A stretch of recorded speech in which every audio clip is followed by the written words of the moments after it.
Bonjour, nous sommes aujourd'hui ici à Marcinelle, au Bois du Casier, le symbole de l'exploitation de la classe ouvrière, mais aussi de la dignité des travailleurs. Pourquoi? Parce que je vous propose une rencontre avec le philosophe français, normand, Michel Onfray, très connu, qui a lui-même écrit beaucoup sur la classe ouvrière, qui est issu d'un milieu modeste, comme il l'expliquera dans la rencontre que j'ai pu avoir avec lui. Michel Onfray, c'est un philosophe très connu, il est l'auteur de nombreux livres, en particulier d'un livre sur Freud qui a connu une certaine polémique. Il est aussi l'auteur d'une contre-histoire de la philosophie, une histoire alternative, je dirais, de la philosophie universitaire. C'est un penseur très engagé, c'est un penseur athée, matérialiste, hédoniste, dont le dernier livre symbolise bien d'ailleurs l'approche, tant sur le plan politique que sur le plan esthétique, psychologique. C'est quelqu'un d'assez passionnant, un grand écrivain, et je vous propose maintenant de passer un moment en sa compagnie.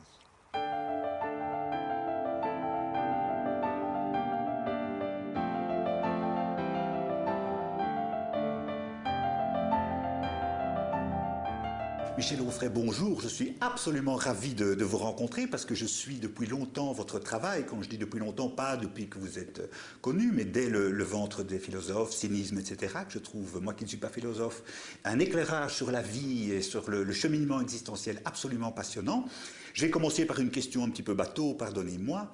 Vous parlez dans La puissance d'exister, qui résume à un certain moment un petit peu toutes vos visions, à la fois de la politique, de l'éthique, de la conception du monde. Vous parlez non seulement de l'athéisme, mais vous parlez d'un athéisme post-chrétien. Disons, d'une certaine manière, on peut être athée, mais encore on est encore trop imprégné des valeurs chrétiennes. Quelles seraient ces nouvelles valeurs? Quelles sont ces nouvelles valeurs dans l'athéisme post-chrétien?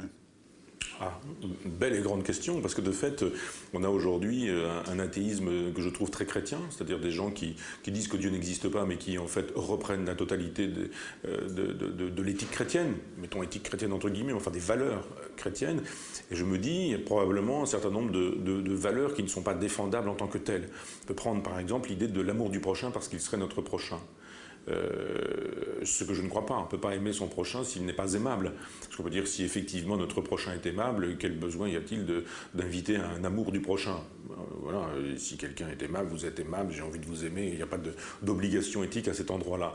En revanche, quand on nous dit qu'il faut que par exemple la victime aime son bourreau, parce que c'est plutôt là que l'éthique fonctionne, parce qu'il y a un devoir d'amour du prochain, parce qu'il est notre prochain, et que dans la bestialité de celui qui a abusé de nous, par exemple, il y a une humanité qu'il me faudrait respecter et prendre en considération, en considérant que il y a toujours du meilleur dans le pire des hommes et que cette éthique-là, elle nous invite à ne voir que le meilleur et à considérer que, eh bien, il faut pardonner les péchés, aimer son prochain. Ça, je ne pense pas que ce soit défendable. Donc, je propose à cette espèce d'égalitarisme éthique qui fait qu'on a un a priori d'amour parce qu'autrui est autrui et que c'est sa seule qualité, et qu'on puisse opposer une éthique qui, elle, soit aristocratique, c'est-à-dire de l'élection, qu'on aime les gens aimables et qu'on n'aime pas les gens qui ne soient pas aimables. Donc, c'est-à-dire construire une éthique relationnelle, savoir à qui on a affaire, démarrer avec la gentillesse, dont je pense qu'elle est une vertu majeure, cardinale et pourtant oubliée, donc faire une proposition hédoniste, a priori, on voit ce qu'autrui fait de cette proposition hédoniste, on peut construire une histoire hédoniste, et à ce moment-là, on entretient une relation qui sera une relation éthique. Et puis si ça ne marche pas, parce qu'on a des délinquants relationnels, parce qu'on a des méchants, parce qu'on a des agressifs, parce qu'on a des gens qui s'engagent sur une chose et qui dans la seconde se désengagent et se trouvent libérés de la promesse qu'ils avaient faite, et à ce moment-là, on fait quoi avec ces gens-là? Donc je ne suis pas pour autant pour leur mettre une gifle, il ne s'agit pas de considérer qu'on devrait être dans la violence, mais je suis pour ce que j'appelle l'éviction, c'est-à-dire l'élection ou l'éviction. L'élection, c'est effectivement, on entretient une relation éthique. L'éviction, c'est de considérer qu'une relation éthique n'est pas possible ou n'est pas pensable avec des gens qui n'ont pas le sens de l'éthique, et donc passer son chemin, les tenir à distance, les mettre à distance, parce qu'ils sont toxiques, nocifs, etc. Donc c'est pas une invitation à détester son prochain, c'est une invitation à l'écarter. Voilà. Bon, on pourrait prendre plein d'autres exemples. Il y a matière à un gros livre sur ce que pourraient être des valeurs post-chrétiennes. En voilà une, par exemple, pour la relation autrui. Relation à soi-même, même la question de l'hédonisme. Je ne pense pas, par exemple, qu'il soit bon de donner raison à saint Paul sur la question de la chasteté, sur la question du célibat, sur la question de la détestation de son propre corps, sur l'idée que la sexualité ne serait pas une bonne chose a priori, que, enfin tout ce qu'on voit chez Paul, enfin les épîtres aux Romains, aux Corinthiens, aux Thessaloniciens, les actes des apôtres, qui disent des choses effrayantes sur le corps, sur le plaisir, sur la jouissance ou ce genre de choses. Donc effectivement, une invitation à la jubilation, la sienne, à celle d'autrui aussi, sans pour autant être dans le narcissisme, trouver la bonne distance, ni une espèce de narcissisme égotiste, ni ce que Nietzsche appelait l'idéal ascétique, c'est-à-dire le refus du corps ou de la chair, mais trouver une bonne politique du corps, je dirais, etc., etc.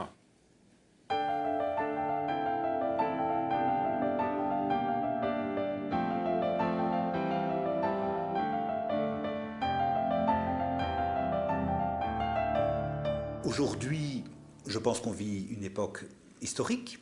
La planète est confrontée à des impasses écologiques, économiques, financières, sociales. Jamais les inégalités n'ont été aussi douloureuses pour une partie de la population mondiale. Qu'un changement aujourd'hui, ce n'est pas une forme de fin de l'Occident et l'avènement progressif d'une société post-occidentale, post-industrielle, voire post-matérialiste? Moi, je crois que l'Europe est morte depuis bien longtemps et que c'est parce que l'Europe est morte qu'on a voulu la faire. L'idée de construire une Europe après-guerre en se disant, voilà, on doit pouvoir la constituer avec un pôle qui serait franco-allemand et qui permettrait ensuite d'obtenir une espèce de vision globale d'une grande Europe qui pèserait dans le monde et sur la planète, tout ça n'a pas fonctionné et ne fonctionnera plus. Je pense qu'une civilisation se constitue à partir d'une religion. Et que l'Europe, elle a une date de naissance, c'est l'arrivée de Constantin au pouvoir, c'est-à-dire au début du IVe siècle, et qu'elle a un début de déclin, je veux dire, ou un sommet. Le sommet, c'est le XIIe siècle, ce sont les cathédrales, c'est saint Thomas d'Aquin, c'est la scolastique, là, c'est le grand moment fort, les croisades, quoi qu'on en pense, c'est-à-dire, c'est le grand moment fort du christianisme. Et puis après, on a la Renaissance, c'est-à-dire, on commence à faire reculer un petit peu la religion, la Révolution française, la déchristianisation, enfin une espèce de descente, qui fait que, de fait, le christianisme aujourd'hui, il imprègne encore notre civilisation et notre culture, mais notre culture est décadente. C'est-à-dire on est aujourd'hui à l'équivalent du bas empire romain, avec des Nérons, avec des personnages, enfin même si Néron n'est pas un personnage historiquement qui correspond à ça, mais je veux dire des personnages qui sont des espèces d'empereurs décadents, mafieux, on va pas donner de nom propre, mais je dirais on les a tous en tête, de la Russie à l'Italie en passant par la France, des individus qui se manifestent par des frasques, comme on en rencontre dans la vie des 12 Césars de Suétone. C'est l'échec des Lumières, c'est l'échec d'une certaine idée d'universalisme? Non, parce que je pense que les civilisations sont comme les hommes, enfin les hommes, les humains. Je dirais, on a une naissance, une croissance, on a un moment d'acmé, un moment d'excellence, et puis il y a une espèce de décrépitude, et puis la vieillesse, puis la disparition, etc. Et les civilisations fonctionnent comme ça. Donc il y a eu Sumer, Assur, Babylone, l'Égypte, il y a eu la Grèce, Rome, et puis l'Europe. Et on pourra dire de l'Europe, date de naissance, date de décès, et puis on s'entend sur les dates, comme on veut. Moi, je dis voilà l'arrivée de Constantin au pouvoir, et puis peut-être qu'on peut imaginer que la fin de l'Europe, c'est peut-être la guerre 14-18. On peut imaginer que la guerre 14-18, par la boucherie que ça a pu être, une boucherie... c'est déjà la fin de l'Europe. Oui, pour moi... Plutôt que le mur de Berlin, la chute du mur de Berlin. Ah non, ça, après, tout vient après. Je pense que le XXe siècle ne s'explique qu'à partir de la guerre 14-18. C'est parce qu'il y a eu la blessure allemande de la guerre 14-18 qu'il y a eu l'espèce de réponse fasciste, national-socialiste, la montée des périls, plus... Hitler au pouvoir, c'est parce qu'il y a eu ça qu'il y a eu une réponse bolchevique, et puis qu'il y a eu, etc. Enfin, l'articulation, elle est facile à voir. La guerre, la révolution, la contre-révolution fasciste, et puis le fonctionnement communiste de l'Europe jusqu'en 89. Et on en est là, c'est-à-dire une espèce de décrépitude totale, avec l'idée qu'aujourd'hui, effectivement, le monde est petit, mais que ceux qui vont faire l'avenir ne sont pas européens, c'est clair. Absolument. Vous avez la Chine, vous avez les pays émergents, l'Inde, vous avez le Brésil, et on peut même imaginer que l'Occident s'effondre en même temps que l'Amérique, ou l'Amérique, les États-Unis s'effondrent en même temps que l'Occident, parce que c'est la queue de l'Europe, je dirais, les États-Unis, et que ça va pas mieux non plus pour eux. On voit bien que l'essentiel est ailleurs.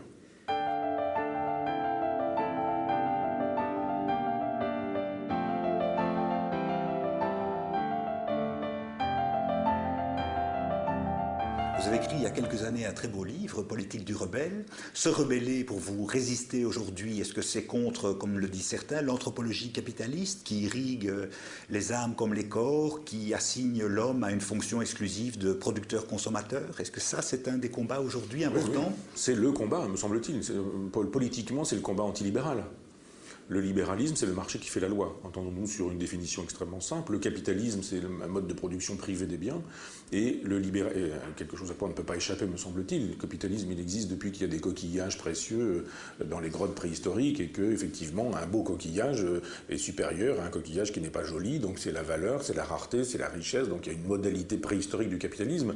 Il y a une modalité bolchevique du capitalisme avec la révolution russe. Il y a aujourd'hui une modalité écologiste. On sait bien qu'il y a un capitalisme vert et que donc je ne pense pas qu'on puisse échapper au capitalisme. Je pense simplement que c'est l'épithète qui est à mettre en perspective, le capitalisme ceci ou le capitalisme cela, et que le capitalisme libéral, voilà l'ennemi. Pour l'aspect libéral, c'est-à-dire pour l'aspect le marché fait la loi. Donc le marché fait la loi dans les hôpitaux, dans les écoles, dans les casernes, dans les maisons d'édition, dans la culture, etc. Et alors là, effectivement, on se dit ça ne va pas. Ce que doit vouloir, ou par exemple dans le nucléaire, puisqu'on en parle aujourd'hui, il y a des gens qui sont contre le nucléaire, mais ils devraient se dire que le problème, il n'est pas forcément dans le nucléaire, il est peut-être dans la gestion libérale du nucléaire.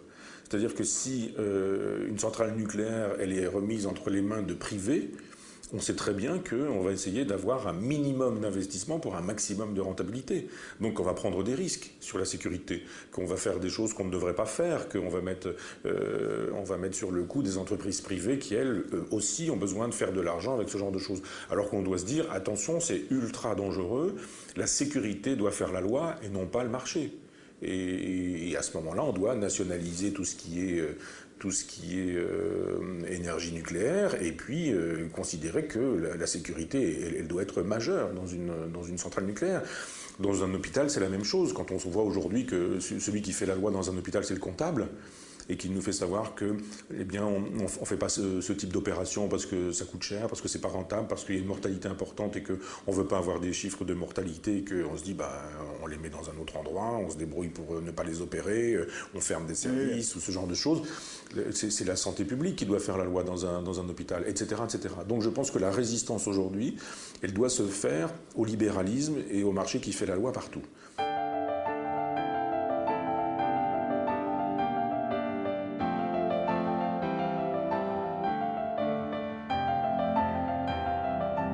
Pensée de midi, votre très beau livre sous-titré Archéologie d'une gauche libertaire. Vous avez une très belle formule en disant « Je me refuse à choisir entre Sartre et Aron, je choisis Camus ». En quoi est-ce qu'Albert Camus et d'autres éventuellement peuvent nous aider à concevoir, à penser cette résistance, cette rébellion?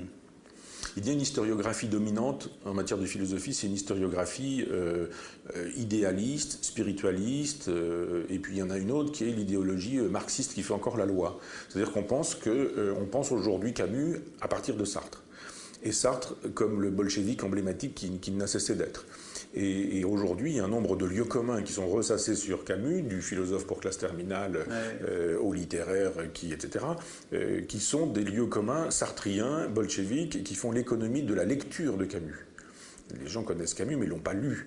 Et les gens qui ont lu Camus ont éventuellement lu L'Homme révolté, le mythe de Sisyphe ou quelques romans, mais ils ont rarement lu ses interventions dans la presse. Et la politique de Camus, elle se trouve explosée.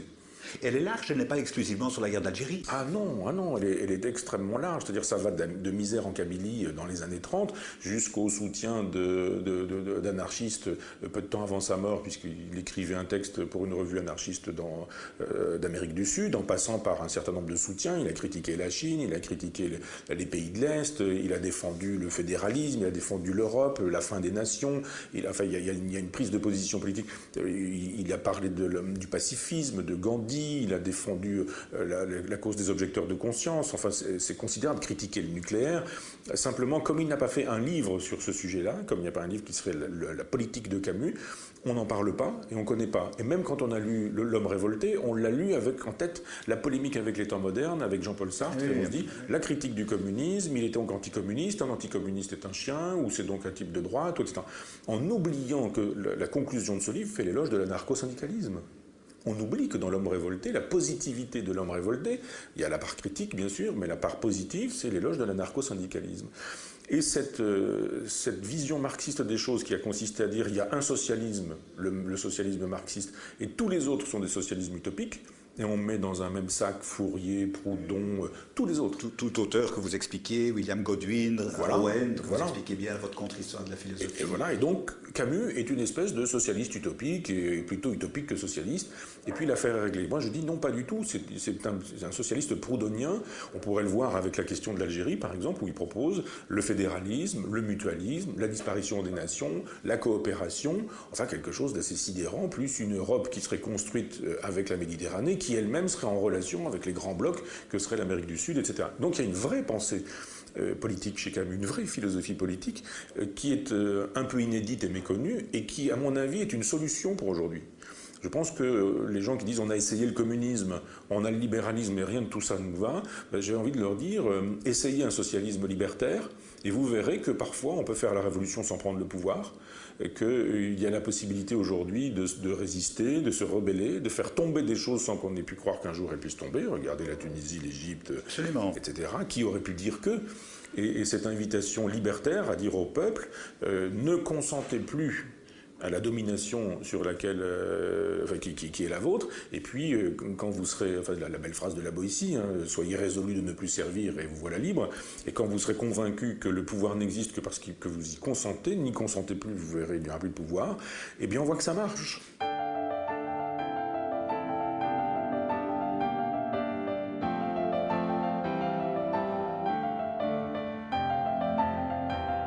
Quelle est la différence que vous faites entre le socialisme libertaire et la social-démocratie classique, qui est un peu l'entre-deux entre le communisme et le libéralisme? Et une deuxième sous-question, il y a, sans être caricatural, il y a quand même une fracture assez forte mise en avant entre les élites mondialisées, ici à Bruxelles, de la Commission européenne jusqu'au patron des grandes multinationales, et le peuple que considère souvent de manière un petit peu vulgaire. On peut être populaire sans être populiste, on peut être démagogue. Ah oui, oui, absolument. Alors, votre première question est une très belle question, qui plus est sur Camus, puisque c'est vraiment l'espèce de lieu commun sur Camus aujourd'hui. Quand vous prenez la biographie de Lautmann et quand vous prenez la biographie de Todd, qui se contente souvent de la reprendre avec l'idéologie dominante, c'est Camus social-démocrate. On oublie simplement qu'il y a chez lui une éthique de conviction et une éthique de responsabilité. L'éthique de conviction, elle est libertaire. L'éthique de responsabilité, elle est très concrète. C'est on vote pour qui ? Est-ce qu'on vote d'abord et la réponse est oui, bien sûr. Camus dit c'est ridicule de refuser de voter parce qu'on serait anarchiste. Évidemment, c'est pas parfait d'avoir celui-ci plutôt que celui-là, mais c'est sûrement mieux d'avoir celui-ci plutôt que celui-là. Donc on vote, donc on s'engage. Donc effectivement, sur la question de l'Algérie, il a fait l'éloge de Mendès France en disant qu'il voterait Mendès France. Et ça suffit pour qu'on puisse dire il est un social-démocrate. Un social-démocrate est quelqu'un qui dit que le capitalisme est indépassable, que sa formule libérale est nécessaire et que finalement le réformisme suffira bien. Alors après on pourrait dire, mais c'est dans la dose de réformisme qu'on voit la différence entre le social-libéral, enfin le socio-libéral ou le socio-démocrate, et puis le libertaire. Vous avez des espèces de petites réformettes qui donnent l'impression qu'on va changer les choses. Le Parti socialiste en France qui dit avec nous ça va être la révolution, on va faire à peu près la même chose quand même, parce qu'on voit bien que sur la question des retraites, la gauche aurait fait la même chose que Sarkozy et laisse Sarkozy faire, parce que c'est bien mieux quand c'est la droite qui le fait plutôt qu'elle-même. Donc on voit bien que le réformisme, il est extrêmement modeste et qu'il est le cache-sexe en fait de la gestion capitaliste du moment, alors que le libertaire est quelqu'un qui veut des réformes pour le coup radicales. Et des réformes radicales, ce sont des révolutions. Donc considérer que sur des points majeurs, par exemple la représentativité, ce qui me permet de passer à la deuxième partie de votre question, populaire, populiste, démagogue et démocrate, on voit bien aujourd'hui effectivement qu'il y a une vraie rupture entre les élites et le peuple, et vous me pardonnerez de prendre un exemple français, mais quand les Français ont voté contre le traité constitutionnel européen, ils ont dit non. Mais le traité Lisbonne est en vigueur. Voilà. Qu'a fait le chef de l'État? Il a dit qu'il aurait fallu voter oui. Vous n'avez pas voté oui, eh bien nous allons rassembler le Sénat et l'Assemblée nationale. Eux vont voter, on sait très bien qu'ils voteront pour, puisque justement ils sont les représentants de l'élite nationale, et ils ont voté oui, et alors le peuple a dit non, mais on a dit on va punir le peuple d'avoir dit non en disant à ses prétendus représentants qu'il faut dire oui, et l'affaire s'est trouvée réglée, c'est-à-dire qu'on a méprisé totalement le peuple dans cette aventure. Celui qui s'en viendrait dire mais on a méprisé le peuple dans cette aventure, il s'entend dire quoi par les élites? Qu'il est populiste. qu'il est démagogue. Et moi, je pense qu'il est très honorable d'être le tribun de la plèbe. Moi, le tribun de la plèbe, il a plutôt ma sympathie. Et je trouve que la plèbe, elle n'est pas détestable. Simplement, aujourd'hui, le peuple, il n'existe pas. On fait l'économie du peuple. Pourquoi est-ce qu'aux avant-dernières présidentielles, Le Pen est présent au deuxième tour?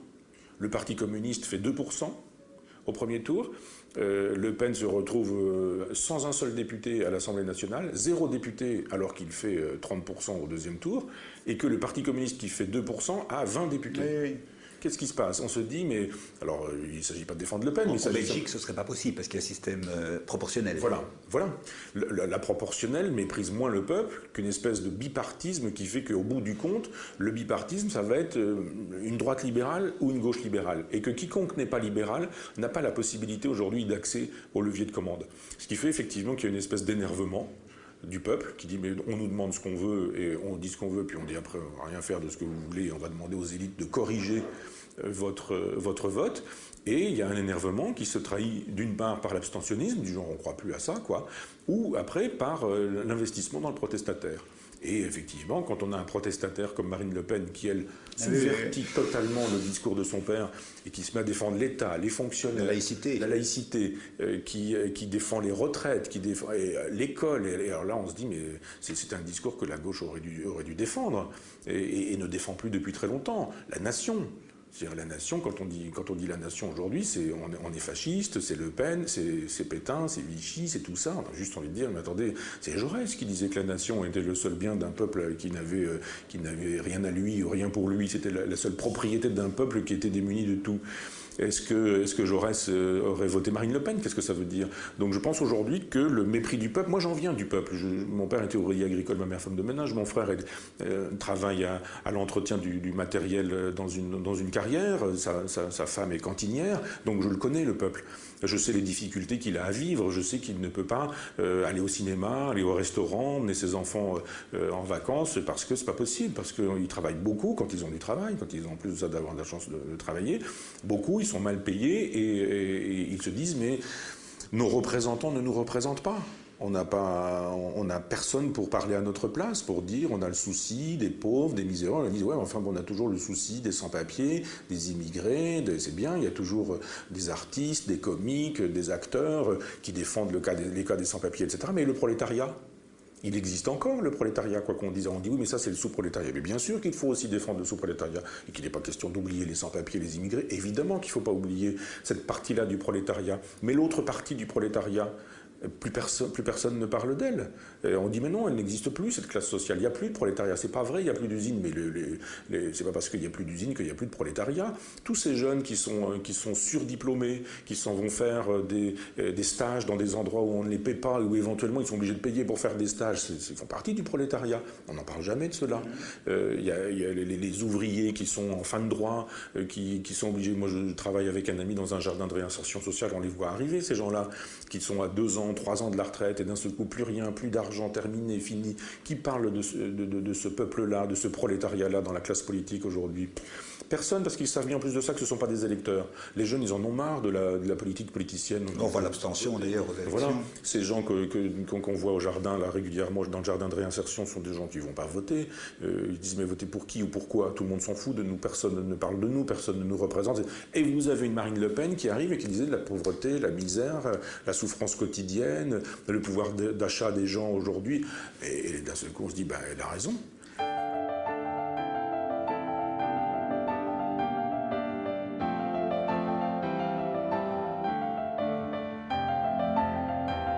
Henri Bergson disait il faut sortir la philosophie de l'école pour la mettre dans la vie. Lire aujourd'hui Lucrèce, Spinoza, Nietzsche et Michel Onfray, à quoi ça sert fondamentalement pour mieux vivre? Mais justement, à mieux vivre. C'est-à-dire que vous avez des propositions existentielles, c'est-à-dire comment vivre autrement, mourir différemment, souffrir, aborder le monde, la question de l'être ou de l'avoir. Est-ce que les honneurs, les richesses, le pouvoir, c'est important? Ou est-ce que la construction de soi, la construction de son individualité comme quelque chose de droit, de rectiligne, c'est pas plus important? Où sont le bien et le mal? Quelles sont les valeurs sur lesquelles on peut s'appuyer aujourd'hui? Qu'est-ce que l'amitié? Qu'est-ce que l'amour? C'est quoi un couple? La sexualité, comment ça se pratique, etc. etc. Toutes ces questions existentielles concrètes, elles se trouvent chez des philosophes existentiels et concrets. Vous avez cité Montaigne, vous avez cité Spinoza ou Nietzsche, ce sont des penseurs existentiels.